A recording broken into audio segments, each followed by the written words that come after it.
Well, hello, all of my students. I hope you're having a fantastic day.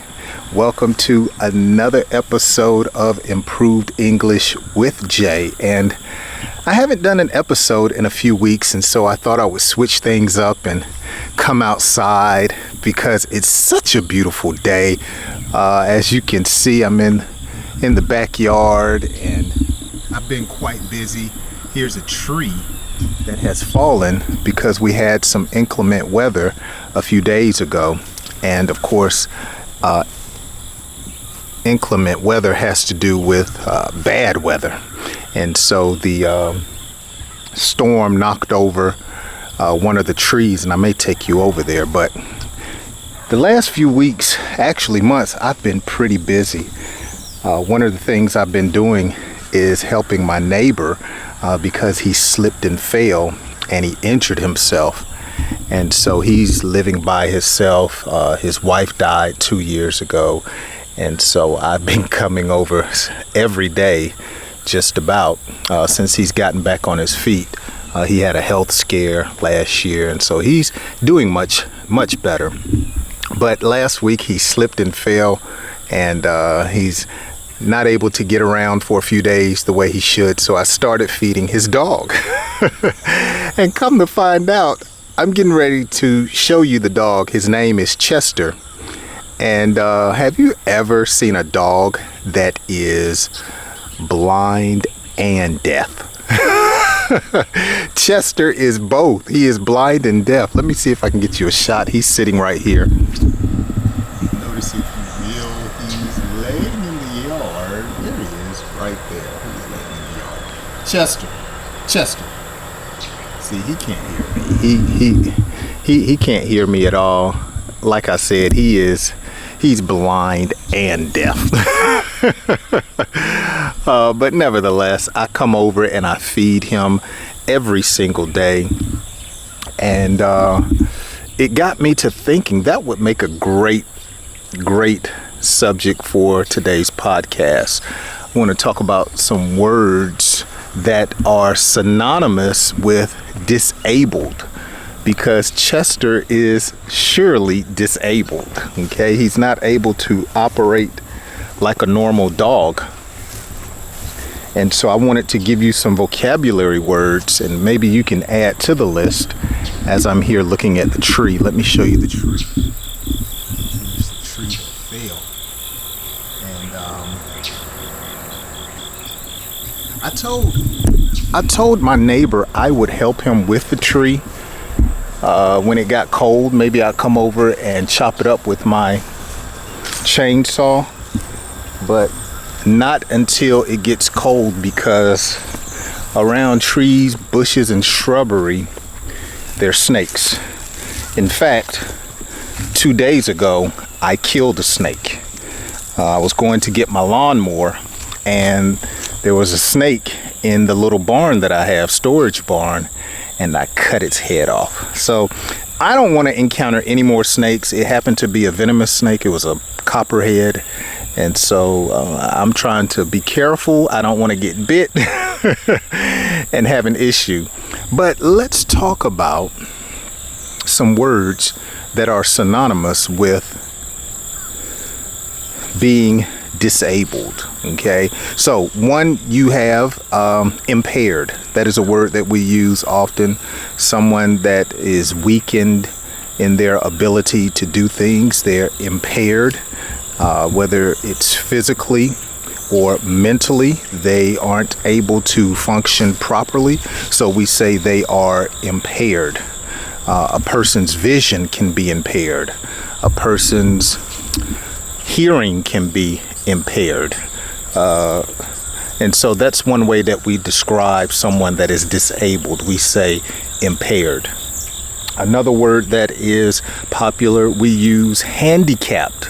Okay, handicapped. And of course, this is a very familiar term, which means to be disabled.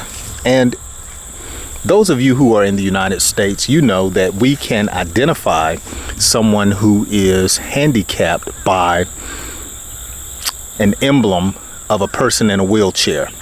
Not sure how they do it in other countries, but in the United States, that's how they help us to identify with the universal emblem or logo of someone in a wheelchair with a blue color in the background. Okay. Another word that is synonymous with disabled is incapacitated. Incapacitated. It's dusty outside. Okay, so this has to do with someone that is disabled or injured. They have a complete lack of ability to do anything on their own. Now, another word that is synonymous with being disabled is paralyzed. And when you're paralyzed, you cannot move. Okay, you cannot move certain parts of your body. As the airplane goes over, I'm sure you guys can hear. Okay, you're paralyzed. You're not able to move maybe your head, your fingers, your legs. Sometimes in different sports, and Chester's up moving, let's go back over there. Sometimes when people get hurt, the first thing they do is they check the feeling in their legs to see if they are paralyzed. Okay? And usually when someone is paralyzed, it affects their nervous system. All right, here's Chester right here. Let me turn the camera around. There's Chester right there. You see Chester? That's Chester. And he can't hear or see. A word to describe Chester that is disabled or synonymous with being disabled. He's crippled. Okay, he's not able to hear properly or see properly. I remember when I started feeding him, I was wondering, why was he bumping his head on the porch? I'm like, what's going on with this dog? He's crippled. Okay, he can't see or hear. Another word that describes someone that is disabled is infirmed, or they have an infirmity.